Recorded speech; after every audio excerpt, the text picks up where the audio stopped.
Nous allons vivre ici en famille, les étrangers doivent partir. Ma belle-mère m'a expliqué cela lentement et soigneusement pour s'assurer que je comprenais.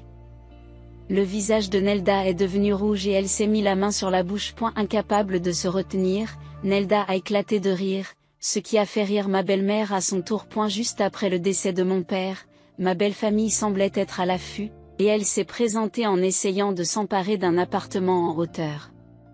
Entourée de leur rire, j'ai baissé la tête. Mes épaules tremblaient. Peut-être pris de pitié pour moi, Brad m'a adressé des paroles de réconfort. Ne sois pas si abattu.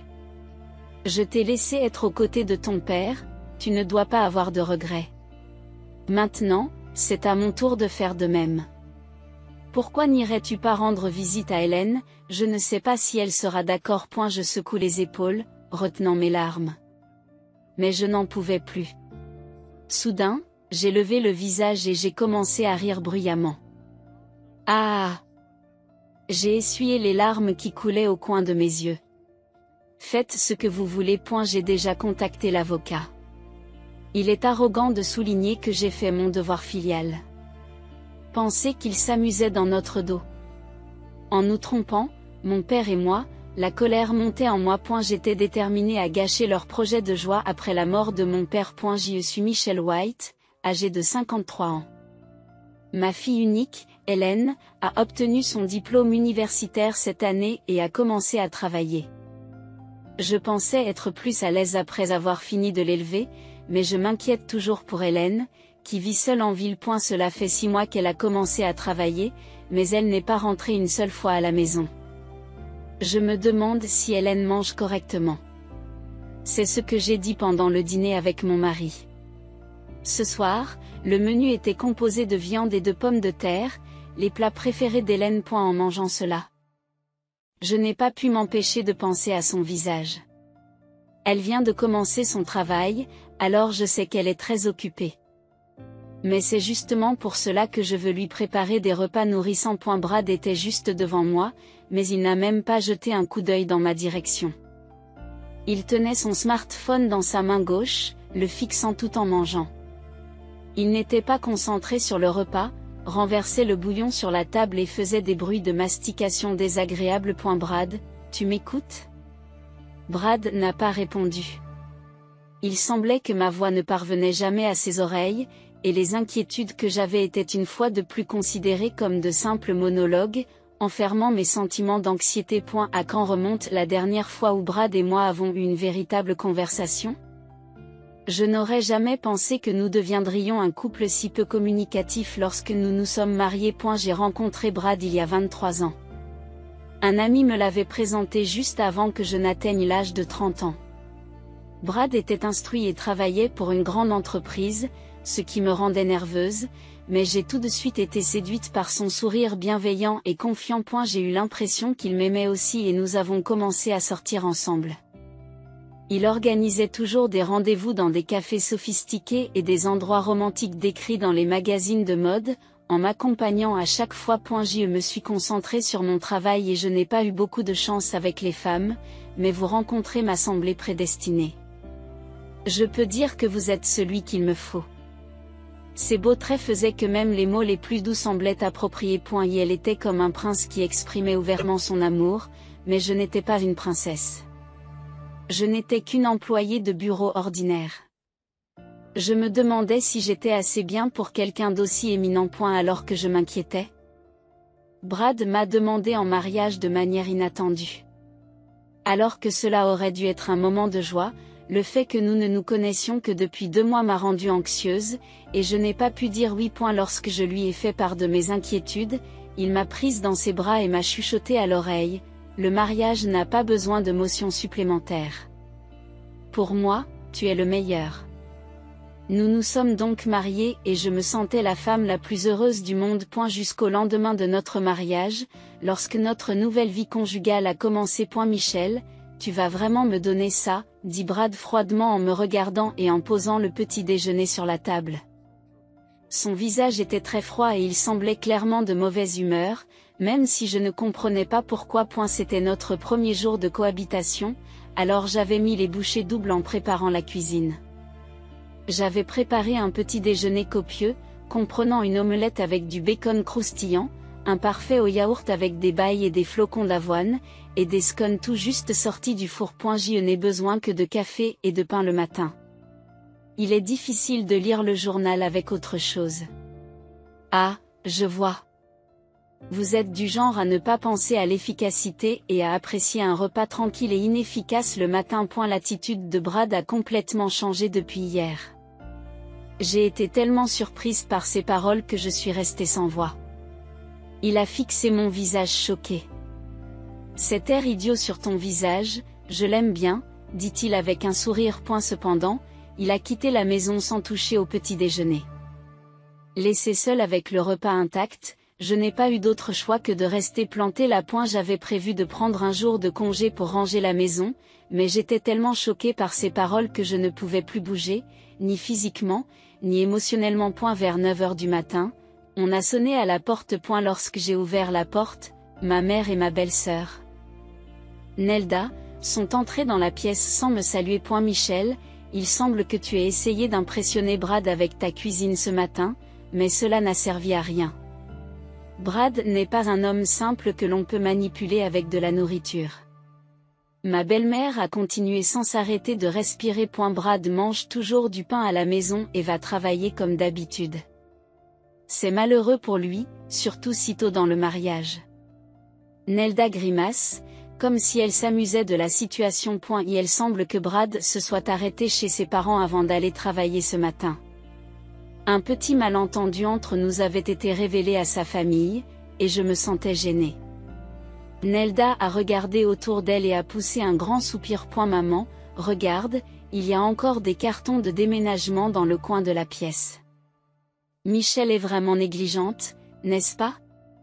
Oh, j'allais justement les nettoyer, ai-je répondu désespérément, mais ma belle-mère a immédiatement écarté la question. Pas d'excuse. Tu n'es qu'une employée de bureau ordinaire qui ne fait que parler sans rien faire. Tu n'es pas un bon parti pour Brad, pas du tout. Vous devriez être reconnaissante qu'il ait accepté quelqu'un comme vous.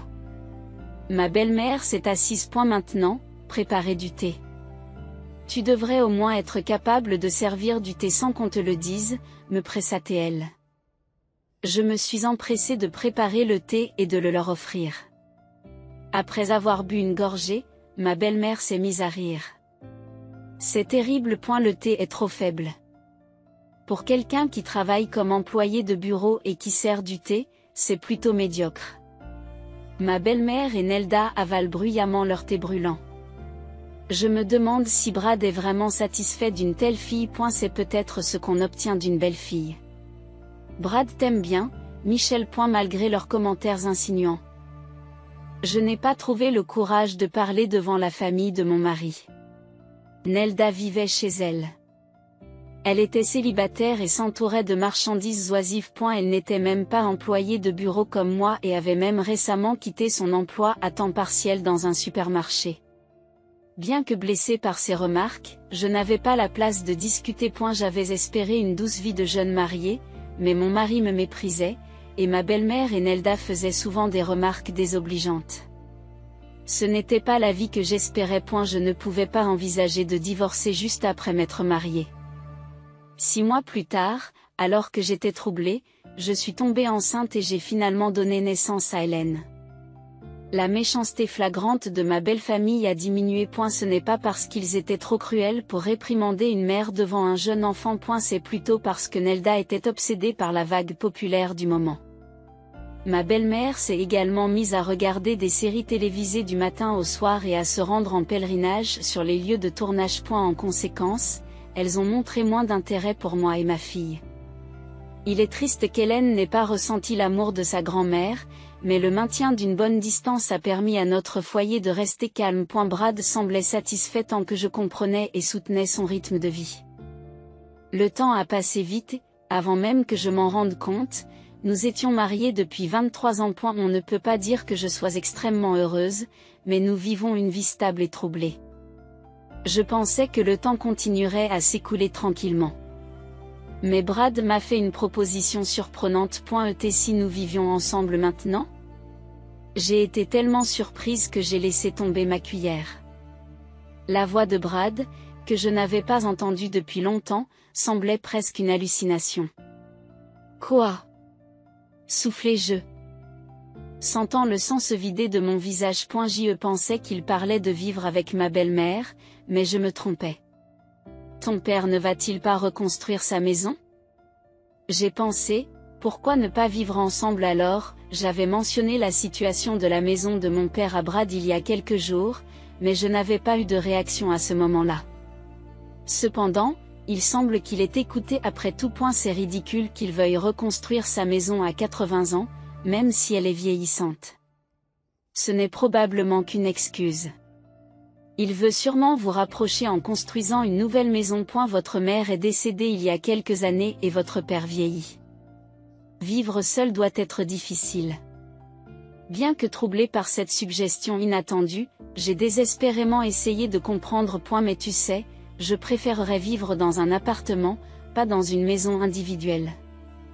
C'est nous qui allons y vivre à long terme, pas ton père, alors j'espère que ce petit égoïsme pourra être excusé en échange d'une vie commune. Sans se moquer du silence de mon fils, Brad poursuit d'un ton doux. Je m'inquiète aussi pour toi, Michel. Tu t'es trop inquiété pour Hélène. Maintenant que tu n'as plus à t'occuper des enfants, il est temps d'entamer la deuxième phase de ta vie. Changer d'environnement vous aidera à retrouver le moral. Merci, Brad. Même s'il semblait distant, il avait tenu compte de mes sentiments. J'ai eu les larmes aux yeux. J'ai immédiatement parlé à mon père de la possibilité d'emménager ensemble. Il était très heureux et ne pouvait que remercier Brad. Une fois la décision prise, Brad a agi rapidement, comme s'il l'avait envisagé dès le départ, et a pris un nouvel appartement dans une tour. Même si Brad travaille dans une grande entreprise, le fait d'opter pour un appartement en hauteur était surprenant. Je ne reçois qu'une allocation mensuelle pour les frais de subsistance et je ne connais pas bien notre épargne. Mais lorsque j'ai vérifié le prix du marché de l'appartement, ma tête a commencé à tourner. Maintenant qu'Hélène est indépendante, je n'ai plus envie de vivre dans un appartement de type familial. Je veux entamer la deuxième phase de ma vie. Comme ce sera notre dernière maison, je pense qu'il est normal de se faire plaisir. Il semble que mon père ait déjà donné son accord et que les plans aient avancé sans que je le sache. Même si je me sentais un peu anxieuse, je me sentais très à l'aise dans cette tour d'habitation. Cette belle nouvelle maison était censée marquer le début d'une deuxième phase épanouissante de ma vie. Cependant, ma relation avec Brad s'est progressivement détériorée. Il y a eu quelques discussions jusqu'à l'achat de la nouvelle maison, mais ensuite, le silence est revenu. Ses heures supplémentaires et ses voyages d'affaires se sont multipliés et il ne rentrait presque plus à la maison. Peut-être que Brad ne peut pas se détendre à la maison parce que mon père est là. Mon père a l'air triste et semble avoir perdu son énergie, se confinant dans le petit espace. Papa, tu ne vas plus à tes cours de danse de salon ou au karaoké? Il semble que tu n'y sois pas allé depuis que nous avons déménagé. J'ai décidé d'arrêter. Pourquoi? Eh bien, c'est bien. Je passe du temps avec toi. C'est suffisant pour moi. Mon père a perdu ses hobbies, et il semble avoir vieilli rapidement. Même lorsque je l'encourageais à sortir, il ne se promenait que tard le soir. Un an après le début de notre cohabitation, mon père a été hospitalisé d'urgence pour cause de maladie. En préparant son hospitalisation, j'ai trouvé un livret caché parmi ses vêtements lorsque j'ai ouvert son tiroir. Je me sentais mal à l'aise de fouiller dans les affaires personnelles de mon père. Mais quelque chose est tombé. Lorsque j'ai ouvert le livret, une vérité surprenante a été révélée. Papa, de quoi s'agit-il? Je me suis précipitée à l'hôpital et j'ai confronté mon père directement. Mais il s'est contenté de sourire. Passer du temps avec Michel était mon plus grand bonheur. Je suis reconnaissant à Brad pour cela. Mais en fait, il y a quelque chose chez lui. Les paroles de mon père m'ont choqué et je n'ai pas pu cacher mon trouble. En silence, mon père a pris ma main dans la sienne. Quelques jours plus tard, mon père s'est éteint sans bruit. Lorsque j'ai contacté Brad, il m'a répondu d'un ton vif. Oh, c'était plus rapide que je ne le pensais. Par la suite, une catastrophe qui a semblé traverser mon chagrin s'est produite. Alors que je cherchais une photo pour le service commémoratif à la maison, la porte d'entrée s'est ouverte. J'ai cru que c'était Brad qui rentrait, mais j'ai entendu plusieurs pas. Pouvons-nous poser ces cartons ici? Les nouveaux venus étaient des déménageurs transportant des cartons. Derrière eux, ma belle-mère est apparue. Oh, Michel, tu es là aussi? Nelda et Brad étaient avec elle. Alors que les cartons étaient apportés les uns après les autres, j'ai demandé avec étonnement. À quoi servent ces boîtes? Vous ne voyez pas?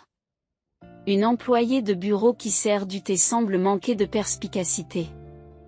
Nelda et moi emménageons. Ma belle-mère a répondu avec nonchalance. Nelda et elle ont échangé un regard et ri ensemble. Nelda a ajouté d'un ton vif, nous vous présentons nos condoléances. Oui, nos condoléances. Maintenant, pourriez-vous partir, s'il vous plaît? Alors que je restais perplexe, Brad, qui était resté silencieux, s'est soudain mis à rire. Michel ne comprend pas, explique-lui en termes plus simples. Ma belle-mère s'est alors mise à expliquer lentement. Nous allons vivre ici en famille. Les étrangers doivent partir. Elle a expliqué cela lentement et soigneusement pour s'assurer que je comprenais. Le visage de Nelda est devenu rouge et elle a mis sa main sur sa bouche. Incapable de se retenir, Nelda a éclaté de rire, ce qui a déclenché l'hilarité de ma belle-mère. Maintenant que le vieil homme gênant est parti, cette maison nous appartient. Leurs rires ont résonné dans la maison qui avait promis un nouveau chapitre de ma vie et qui s'est transformée en une scène de trahison et de perte. Entouré des rires de ma belle-mère et de sa compagnie, j'ai baissé la tête car mes épaules tremblaient. Peut-être pris de pitié pour moi, Brad m'a offert quelques mots de réconfort. Ne sois pas si abattu. Je t'ai laissé être aux côtés de ton père, tu ne dois pas avoir de regrets. Maintenant, c'est à mon tour de faire de même. Pourquoi n'irais-tu pas rendre visite à Hélène? Je ne sais pas si elle sera d'accord. Je tremblais, je retenais mes larmes, mais je n'en pouvais plus. Soudain, j'ai levé le visage et j'ai commencé à rire bruyamment. Ah! J'ai essuyé les larmes qui coulaient au coin de mes yeux. Faites ce que vous voulez. J'ai déjà contacté un avocat. Brad et les autres se tordirent de surprise. Est-elle devenue folle? C'est effrayant. Ignorant leur réaction, j'ai quitté la maison. Leur présomption de me faire une faveur en me permettant de remplir mes devoirs filiaux était offensante. En pensant qu'ils s'étaient amusés dans notre dos, nous trompant, mon père et moi, la colère montait en moi. J'étais déterminée à gâcher leur plan de joie après la mort de mon père. Pour l'instant, je les ai mis de côté et j'ai veillé à ce que l'enterrement de mon père se déroule sans encombre. Bien sûr, aucun membre de la famille de Brad n'était présent. Après avoir réussi à faire partir mon père, j'ai commencé à me venger. Je ne suis pas rentré chez moi, mais je suis resté dans un hôtel d'affaires. Puis, le dimanche suivant, je suis retourné à l'appartement en hauteur, mon entreprise résolue.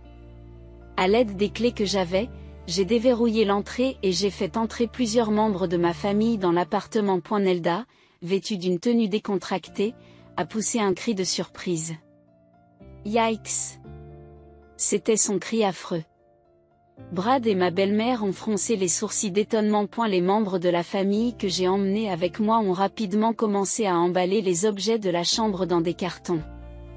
Je suis ici pour ranger quelques affaires, annonçai-je en entrant. Ma belle-mère a d'abord répondu par un hochement de tête, ah, mais elle a rapidement changé d'attitude et s'est mise à claquer, soudainement. C'est absurde. C'est absurde? Mais vous et Nelda avez emménagé ici soudainement sans m'en parler, n'est-ce pas? Ai-je rétorqué. Alors que ma belle-mère et Nelda étaient à la fois fâchées et secouées, Brad a vite compris. Et, ne touchez pas à nos affaires, il a crié aux membres de la famille qui avaient commencé à emballer non seulement mes effets personnels, mais aussi les meubles et les appareils électroménagers. Temporairement déconcertés, mes proches ont interrompu leur travail, mais je les ai exhortés à continuer. Ne vous inquiétez pas, ce sont mes affaires. S'il vous plaît, emmenez-les dans la nouvelle maison. Et leurs affaires au garde-meuble. C'est ce que je leur ai dit. Mes proches ont acquiescé et ont continué à emballer tout ce qui se trouvait dans la pièce. Qu'est-ce que vous faites sans permission, s'exclame Brad. Sans autorisation? N'est-ce pas exactement ce que vous avez fait? Lui répondis-je. Alors que mes proches allaient et venaient, un homme en costume est apparu. Ce monsieur vient d'une agence immobilière pour évaluer la propriété aujourd'hui. Je l'ai présenté. L'évaluation? Brad réagit avec stupeur, trop déconcerté pour accepter la carte de visite qu'on lui tend. Oui, vous ne voyez pas? Réfléchissez un peu. Brad. J'ai l'intention de mettre cet appartement sur le marché. Brad, ma belle-mère et Nelda avaient les yeux écarquillés de surprise. Je n'ai pas pu me retenir et j'ai ri à haute voix devant leurs expressions abasourdies. Pourquoi êtes-vous surpris? Cette maison a été achetée par mon père et vous n'avez pas le droit d'y vivre. Pendant ce temps, ma belle-mère, paniquée, a insisté. Qu'est-ce que tu veux dire? N'est-ce pas simplement que le père de Michel a participé au paiement de la compte? J'ai insisté auprès de Brad pour qu'il me réponde. Et elle semblait qu'elle pensait à tort que mon père n'avait contribué qu'à une petite somme d'argent. Brad reste silencieux. Lorsque la salle s'est calmée, j'ai expliqué la situation. J'ai vraiment apprécié que Brad nous propose de vivre avec mon père, mais il s'est avéré qu'il n'en voulait qu'au bien de mon père. En réalité, Brad avait persuadé mon père d'acheter l'appartement à mon insu et c'était la condition cachée de notre cohabitation. Mon père avait épuisé ses économies pour acheter l'appartement. Quel est le problème? Il est plus judicieux pour nous d'acheter l'appartement que pour une personne âgée de reconstruire une maison inutilement. C'est un investissement judicieux. En fin de compte, Michel a fait son devoir filial, il n'y a donc pas lieu de se plaindre. En fait, je suis reconnaissant pour le temps que j'ai passé avec mon père. La confiance de Brad était révoltante. Le souvenir du compte en banque de mon père m'a fait de la peine. Au début, il a été vidé pour l'achat de l'appartement, et par la suite, dès que la pension est arrivée, elle a été immédiatement retirée. Et si mon père s'adonnait moins à ses loisirs, c'est parce qu'il n'avait plus de liberté financière. En plus de l'épargne, vous retiriez également la pension pour couvrir les frais de subsistance. Quelle cupidité, incapable de supporter mon regard direct, Brad a détourné les yeux. Cependant, je suis heureux que mon père ait acheté cette maison. En tant que fille unique, j'hérite de cette maison et je peux la mettre en vente immédiatement. Cela aurait été un problème si vous aviez contribué ne serait-ce que $10 000 pour en faire une copropriété. Alors, qu'est-ce que c'est que cette histoire d'étrangers qui doivent partir? Ne me faites pas rire. C'est vous qui devez quitter cette maison. Pour couvrir le visage embarrassé de Brad, ma belle-mère s'est avancée. Oui, je suis désolée. Nous avons eu tort. Mon fils a causé des problèmes. Cela suffit-il? Nous sommes désolés d'avoir utilisé l'argent de votre beau-père bien-aimé. Mais il est décédé. Pourquoi blâmer Brad pour quelque chose dans lequel une personne du décès était impliquée? Michel, vous êtes vraiment tenace. Ma belle-mère avait complètement changé de vitesse, réalisant la gravité de la situation pendant que Nelda s'approchait de moi. Qui a dit que vous étiez une étrangère? Arrêtez cette plaisanterie ridicule. Nous sommes de la famille. Nous sommes venus parce que nous pensions que tu te sentirais seule après la mort de ton beau-père. Pourquoi ne pas vivre ensemble? L'audace de ces gens qui se comportent comme des membres de la famille après avoir essayé de me chasser était plus qu'exaspérante. Je ne me sens même plus en colère. Brad, qu'en penses-tu? Suis-je une étrangère? Envisages-tu de divorcer? Brad a répondu d'une voix presque inaudible. Non, je n'ai pas l'intention de divorcer. Je n'aime que toi, Michel, alors s'il te plaît, ne parle pas de vendre la maison. Le Brad qui m'avait regardé de haut n'était plus là. En voyant Brad baisser la tête de honte, je n'ai pas compris pourquoi j'avais été conciliante avec lui. Tu m'aimes? C'est clairement un mensonge. Après tout, tu n'en as qu'après la maison dont j'ai hérité. Ai-je dit d'un ton provocateur? Non, je t'aime vraiment. A rétorqué Brad. Arrête. Tu me rends malade. Comment oses-tu dire ces mots après avoir eu une liaison? C'était honteux. À ce moment-là, je l'ai confronté à plusieurs photos. On y voyait Brad entrer dans un hôtel avec une autre femme, en train de regarder un maté. Brad ne pouvait pas nier. Qu'est-ce que c'est que ça?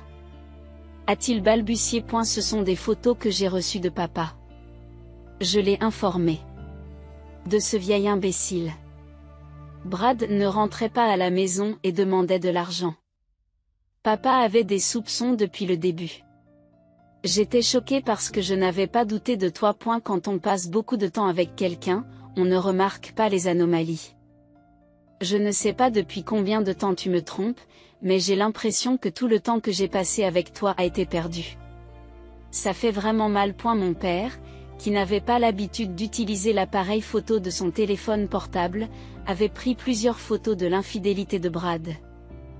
Il avait hésité à m'en parler, mais avait recueilli des preuves au cours de ses supposées promenades nocturnes. Juste avant de mourir, il m'a parlé de l'infidélité et des problèmes financiers. Demandons le divorce, ai-je lancé.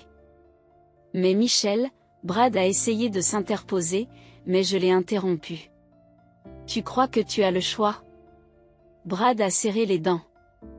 Ma belle-mère s'est accrochée au bras de Brad en murmurant des accusations. Ce n'est pas ce que nous avions prévu. Nous pensions que Michel n'était qu'une simple dame de bureau que nous pourrions facilement manipuler, confirmant que j'avais été choisie comme partenaire conjugal en tant que simple femme de ménage et comprenant pourquoi l'attitude de Brad s'était refroidie après le mariage. Il s'est avéré que le père de la soi-disant femme de ménage était financièrement aisé, considéré comme utile et exploité de la même manière. Un office de dame doit être obéissant. Pourquoi résistez-vous? Tu étais si calme. Et maintenant tu es devenue plus intelligente en vieillissant. C'est une fraude conjugale. Brad a été trompé. Ma belle-mère pleurait en s'accrochant à Brad. Cela m'a fait mal d'acculer ma belle-mère à pleurer, mais je ne pouvais pas rester silencieux plus longtemps. Vous continuez à vous moquer de moi en disant que je ne suis qu'une dame de bureau, mais tout cela n'est-il pas du passé, traîner des problèmes vieux de plusieurs dizaines d'années dans l'actualité avec des points de vue aussi dépassés, c'est extrêmement rétrograde. C'est comme si vous vous déclariez dépassé. Ne trouvez-vous pas cela embarrassant? Ma belle-mère était visiblement en colère. Comment oses-tu, toi qui n'es qu'une belle fille, parler ainsi? Rétorque-t-elle. L'atmosphère était tendue. La réalité de nos relations fracturées apparaissait clairement. Et la maison, autrefois symbole d'unité familiale et de prospérité potentielle, était devenue une arène de trahison et de secrets dévoilés, et elle marquait le vaste fossé d'incompréhension et de manipulation qui avait sous-tendu ce que j'avais cru être une relation aimante. Brad, les larmes aux yeux, élève la voix en signe de défi. Oui, tu ne pouvais pas vivre sans moi. Il tremblait comme un petit chien qui essaie de se défendre. Brad, tu sais que je travaille aussi. Peut-être que mon salaire n'était pas suffisant pour payer le loyer élevé ou les frais d'éducation d'Hélène. Les larmes coulent des yeux de Brad, mais je continue. Je peux gagner suffisamment pour couvrir mes propres frais de subsistance. C'était difficile de concilier l'éducation d'un enfant et le travail, mais je suis vraiment contente d'avoir continué. Merci pour tout, Brad. Au revoir. Ma belle-mère m'a jeté un regard furieux, mais alors que Nelda tentait d'intervenir. Ma belle-mère l'a ignoré et a crié ses véritables sentiments. Une belle fille n'a pas besoin de jugement ou d'argent. Il suffit d'être stupide. Sa voix a résonné dans la pièce désormais vide et dépourvue de meubles. Nelda s'est effondrée sur le sol. Brad a levé les yeux au ciel. Les disputes qui ont suivi ont été intenses, mais la maison a fini par être vendue et le divorce avec Brad a été prononcé. Lorsque j'ai demandé le partage des biens en raison de son infidélité, Brad a tranquillement accepté. Aidez-moi, je n'ai presque plus d'économie. Alors qu'il gaspillait de l'argent, il s'est avéré que son salaire était beaucoup moins élevé que prévu. Bien qu'il ait travaillé dans une grande entreprise et qu'il ait fait des études supérieures, il n'avait pas accédé à un poste utile, même après avoir atteint l'âge de 50 ans, ne s'intéressait pas aux tâches importantes et ne faisait pratiquement pas d'heures supplémentaires. Par conséquent, son salaire net était presque le même que celui d'un nouvel employé. Bien entendu, ces déclarations d'absence pour raisons professionnelles ou d'heures supplémentaires étaient des mensonges. En réalité, il avait une liaison. C'est pourquoi il s'effondrait chaque fois que nous parlions d'argent. Qu'est-ce que Brad faisait exactement à son travail? L'idée qu'il ait pu se contenter de faire des photocopies et de servir du thé était presque risible. J'ai fait en sorte de recevoir de Brad une somme substantielle au titre du partage des biens, sans aucune pitié. Alors que tout semblait réglé et que je me sentais soulagée, 3 mois seulement après le divorce, Brad m'a contacté pour me proposer de nous remettre ensemble, ce qui m'a fait frémir. Michel, ne veux-tu pas recommencer avec moi depuis le début? Auparavant, Brad était fier de son travail, mais après notre divorce, il s'est installé dans un 2 pièces bon marché avec sa mère et Nelda. La réalité de sa situation et sa tentative de réconciliation étaient à la fois pitoyables et exaspérantes. Mon parcours m'avait amené trop loin pour que j'envisage de revenir vers un homme qui s'était révélé de manière aussi complète. La faiblesse inattendue du salaire de Brad a choqué sa mère, qui comptait sur ses revenus élevés. Après plusieurs disputes bruyantes dans leur appartement au mur fin, Brad a quitté sa mère et Nelda. Se sentant mal adapté aux attentes de son entreprise, il a démissionné de son emploi, bien qu'il ait décidé de commencer une nouvelle vie avec sa compagne une fois que son instabilité financière est devenue évidente. Il a été abandonné et m'est finalement revenu. Il était décourageant de voir Brad se méprendre sur sa propre situation. Lorsque j'ai demandé le partage des biens à sa partenaire, elle était furieuse, accusant Brad d'être avec elle pour l'argent, alors qu'il n'y a jamais eu d'avenir dans leur relation. Il est impossible que je me remette avec Théo. Je lui ai opposé un refus catégorique. Brad est parti, profondément blessé, mais les problèmes ne se sont pas arrêtés là. Nous n'avons pas d'argent. S'il vous plaît, pouvez-vous nous aider? Ou au moins nous en prêter? La mère de Brad et Nelda m'ont supplié. Et il semble que Brad soit retourné du côté de sa mère.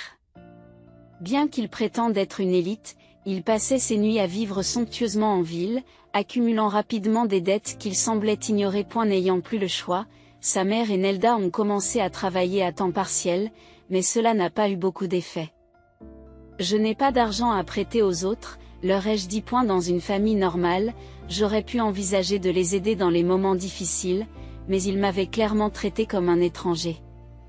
J'avais passé trop de temps à jouer le rôle de la bonne belle-fille. Depuis le divorce, je savoure une vie sans obligation envers qui que ce soit. De plus, mon petit appartement, où je vis désormais seule, n'est pas solitaire car Hélène vient souvent me rendre visite. C'est un contraste saisissant avec un foyer où le père était grandiose et la mère sombre. Maman, tu as vraiment changé, remarque Hélène. Oui, peut-être que grand-père m'a protégée à sa manière, en me donnant le courage de changer. Lui dis-je en lui tendant de la viande et des pommes de terre fraîchement préparées, ses yeux s'illuminant de joie. Je suis si heureuse. Hélène savoura une bouchée, ses yeux se rétrécissant de contentement. Ce nouveau chapitre de ma vie, libéré des ombres de la manipulation et de la tromperie, m'a procuré un profond sentiment de paix et d'autonomie. Le sentiment de bonheur que procure le fait d'être chéri par quelqu'un remplit mon cœur, me donnant même le sentiment d'avoir un but dans la vie. Je suis inspirée pour continuer à me transformer, dans l'espoir de devenir assez forte pour protéger ma fille. Et ne vous inquiétez pas, le goût de la viande et des pommes de terre n'a pas changé, lui ai-je assuré. Hélène penche la tête, perplexe, mais semble soulagée. J'espère que ces moments de paix dureront toujours, un sanctuaire d'amour et de tranquillité où nous pourrons tous les deux nous épanouir, libérés des tumultes du passé.